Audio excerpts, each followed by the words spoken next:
Hello, everyone. I'm Charlene Green, and I have the distinct honor and privilege today to introduce you to my father, Dr. John Taylor. And I just absolutely love what his mission is. It's really to help parents and children enjoy greater unity in their relationships with each other. And who does not need more of that? Everybody. So he has been doing this for a long time. For 45 years, John has been a professional psychologist. He's written 24 books. He speaks and teaches continuously nationwide and in other countries as well, really with the passion to help people, like I said, have better relationships and really help guide them in what steps and actions they need to take to do that. He has numerous articles in professional journals, and we've just launched a new website that is up and running to really serve you. It's Parentology.Guide. So really the art of parenting. And we all know that our relationships with our children go far beyond when they're young.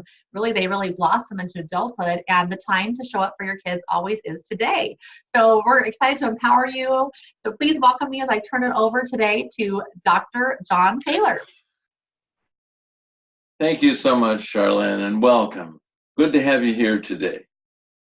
Today, I'd like to share with you some thoughts about two basic aspects of parenting. One is to provide leadership and guidance to a child. The other one is to provide emotional security and love. I happen to think that love and leadership are twin basic functions of parenting, and both of them meet, they converge at one point: empathy. Having a real understanding of your child's feelings and emotions and providing emotional safety for your child. There's no such thing as a bad feeling. I'm fond of teaching that. Emotions and feelings are not bad. They can reflect unpleasant states, and they can protect you and warn you that your needs are not met. But a speedometer is not bad just because it indicates that you're speeding. The gas gauge is not bad because it indicates you're running out of gas. They aren't bad gauges. The reality of the world is bad. The emotions, in the same way of human beings, register for them and serve as guiding signals, sort of dashboards, to help everyone navigate through life.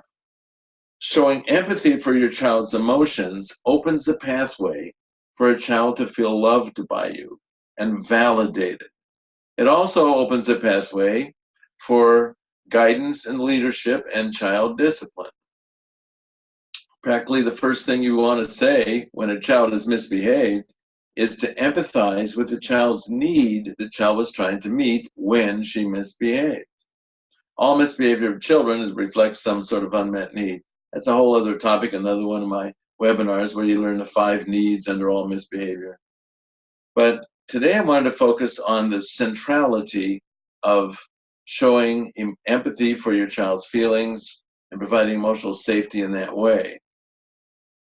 In my years of work with helping parents and children get along better with each other and have deeper love bonds with each other, and parents more effective in their discipline and guidance of children, I've found that everybody is happier, everything works better if there is emotional safety, that feelings are not regarded as something bad, but as something good, and the parents really do tune into them and clue in.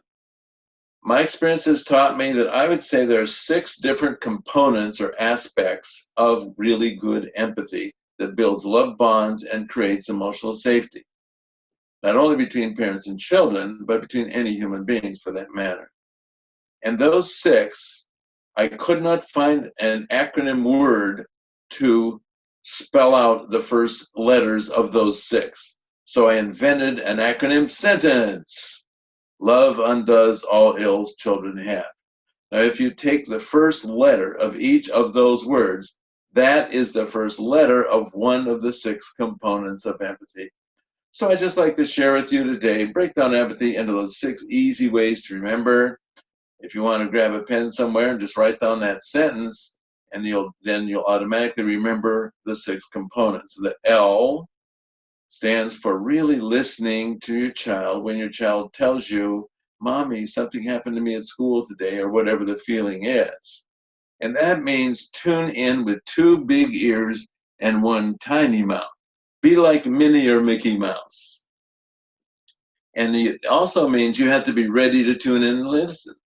The child says, "Mommy, I got to tell you what happened at school today." And you say, "Well, not now. Can't you see something's burning on the stove?" You're not ready to listen. Don't attempt to listen if you're occupied by something burning on the stove or any other important thing. Set aside the other material, face your child, and tune in with 2 ears and 1 tiny mouth that doesn't say much, just like Minnie or Mickey Mouse. So do not listen, do not even start the road to empathy unless you are ready to tune in and listen. That's why I list it as the first of the 6 components. Our next aspect of empathy, the second one is to convey that you understand the child's feelings. Now, don't just say, I understand how you feel. Now shut up and do da da da. That's not going to do it. To understand means basically, I like it if parents will take their best guess at it and ask the child to confirm that. Are you saying you felt as if the teacher didn't like you today? Instead of, I understand how you feel. Teachers can sometimes be that guy. So you take a guess at what the child's feeling seems to be and ask the child to validate that. Is that how you're feeling?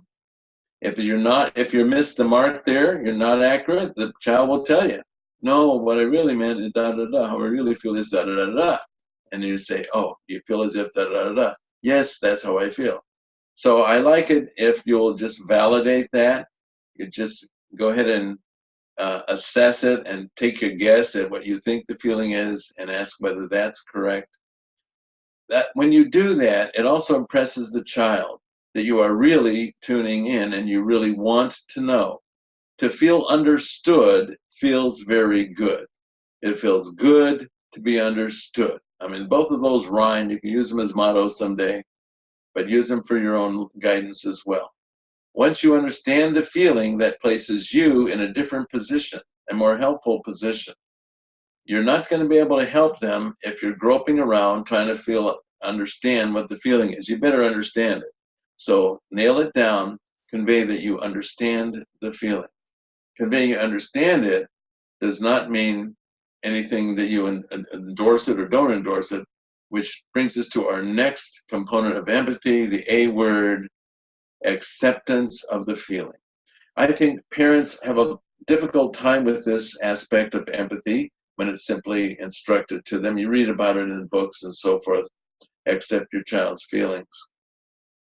What the experts really mean that is don't debate them about whether or not they have that feeling. That is what accept means.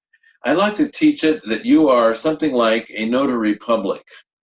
A notary public does not advise you on the loan you want to sign for and doesn't tell you not to do it or to do it, doesn't say it's a bad loan or a good loan, doesn't pass judgment on it. The notary public says you are you and you have this desire or feeling. And show me your ID. I will testify that you are you and you are signing this paper. You are wanting to do this. That's what a notary public does. Well, be the notary public of the child's feelings. Understanding it and then not debating him over whether he has it. And don't judge him about it either. Just accept the feeling, oh, are you saying you felt da da da da da? So acceptance is, it doesn't take much time. It's just automatic built into the 6. But the other way to say that is don't make them feel bad for having the feeling. Don't insult the feeling. Don't insult them. Don't complain to them about the feeling. Don't tell them they shouldn't have it. And don't do things like that. So you simply accept at face value that the child is feeling what you feel. I hate grandma. Don't say, you know you love your grandma. You don't hate your grandma. Don't do that. Say, it sounds as if you're really mad at grandma right now. What happened, sweetie? So just probe for the feeling and make no effort or show of stomping the feeling out, criticizing it, or the child. Children will misinterpret your criticizing of something about them as you don't love me. And they interpret that as I am not lovable. So you're going to pipeline right down to the basic sense of a child's worth if you don't accept the feelings, and if you start trumping on the feelings and criticizing them. So accepting it does not mean that I like the feeling, I'm glad you have it. Nor does it mean I dislike that feeling and shame on you for having it. Acceptance is simply saying, I will not debate you that you had that feeling. That feeling is real for you. Stop there. Don't pass judgment on the feeling. There are no bad feelings. So far, we have listening, we have understanding the feelings, making sure you got it nailed right, ask them if that's how they're feeling, and accepting it automatically. You don't go into judging it. You make them it creates emotional safety. Then the I word is if you can come up with an example within your life that is similar, where you could touch base with them and say, I can see why you feel that way. With me, I had a similar feeling, da da da da da. Now, if you can't come up with something that just you think of right away that you could relate to that, and you've had a similar feeling, then comment that you could see how the child would feel that way if something or other had happened to you in a similar way. You can just be hypothetical like that. You don't have to. You could even skip this step of empathy, but I think it's important if it's convenient for you and you can think of something you could just identify with. They like the idea that mommy or daddy has been the path that I am on, that mommy or daddy really understands, because mommy had her own version of that when she was my age and that kind of thing. So identifying with the feeling, again, you could do it hypothetically. You can just say, I could see why you'd feel that way. I would probably feel a similar way if that happened. If my teacher said that to me, I can understand. And of course, if it has happened to you, then you go ahead and point that out. Our next component of empathy, after the letter I, is the letter C, caring about the feeling. Now, again, some parents misinterpret this as they read it out of books because the books are telling them to accept the feeling, and then they think that means they're not supposed to be sad that the child had the feeling, and they're not supposed to be happy that the child has the feeling, because that sounds like judging the feeling. Well, caring about it is what I want to appeal to you to be really good at doing. If the child says, the teacher, I was embarrassed at school, then you better be a little bit unhappy about that if you want him to have any sense you empathize with. Don't laugh it off. Don't have zero feeling about it. If it's a sad feeling, what you really want to convey is, I'm sad that you are sad. And if it's a happy feeling, I'm glad that you are glad. I'm so happy this went so well for you, honey. And so the child's emotion registers with you emotionally, and you're actually in the same direction. You care about it. You want your child to be happy. You don't wish unhappiness on your child. So if the child is unhappy, you better be doing more than simply accepting that he's unhappy. You better be indicating it bothers you in a sadness domain, that you don't wish unhappiness on your child. You are sad somewhat that the child is sad in those ways. In the same way, if the child's happy, if it's good news, you're happy that it went well. You're so happy that he enjoyed that so much. So again, you can see this moves beyond the first three there. It moves beyond accepting. Now, there's one more component of empathy. Technically, some authorities would say it's not part of empathy. I would say that technically they're right, but it sure completes the empathy. Let me give you an example. You're walking along a lake and you look out in the water there, and 20 feet from shore, there's a man. The man's going, blah, blah, blah, blah, blah. And you say, I will give you empathy. I'll start with L. I am listening. I'm tuning in to your blubbering there. I understand that you are drowning and desperate for assistance. I accept that. I don't debate you whether you're desperate for help and drowning and terrified. I could identify with that. There have been times in my life when I felt awful, as if I was going to die any minute, and it certainly is I care very much, I would not wash upon anyone the awful feelings you have right now as you're going down for the third and apparently last time. Well, that completes the 5 steps of empathy. Bye. See ya. Is anything missing from this moment here? Well, of course. So I think it's the idea of not only I was embarrassed at school today, and mommy understands that, mommy accepts that. Mommy doesn't debate me whether I was embarrassed. Mommy can identify with it. Mommy cares that I was embarrassed. And then mommy better do something else. So all those other ones are with tongue in mouth. Now mommy has a chance of tongue in shoe actions. Would you like me to talk to your teacher so this doesn't happen again? Would you like me to go with you and tell Susie about what happened and have her apologize? Etc. Would you like me to help you apologize to Susan? Whatever the event is. Would you like me to help you? So you offer your help. You get into trouble sometimes when you give too much help. That's going to be the topic of another one of the webinars. You always have to be careful when you help a child. You're helping in a way that supports the child's sense of competence and well-being and being loved. So that's the missing component in a lot of empathy. The actions component completes the whole thing. So I would say, if you do those 6, if you listen like Minnie or Mickey Mouse to 2 great big ears, 1 tiny mouth, when you're really tuning in and not preoccupied with something else, you really convey you understand the feelings and double check it with the child. Are you saying you feel da-da-da-da-da?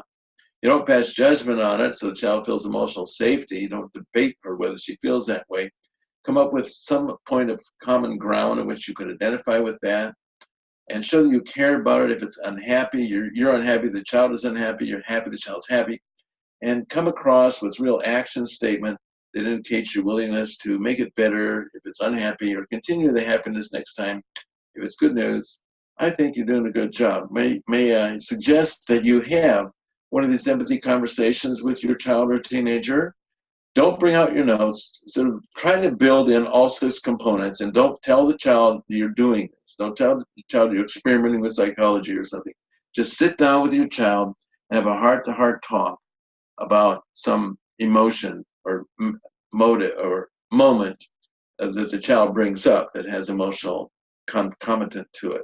And go through the 6 parts of empathy. If you do that, you will be amazed at what your child says and does. Your child, you feel so close to your child, you'll find yourself saying, I never knew she really felt that much about da-da-da-da-da. She was very close to me, etc. So hard to beat empathy to create emotional safety. You can get lots of materials on this at our website, Parentology.Guide. The most relevant of the materials that I produced on it is a little parent education booklet, part of my Family Power booklet series, entitled Listening for Feelings. Get a lot of additional information on emotional safety and so forth. Well, thank you so much for joining us today. I look forward to having you be with us again.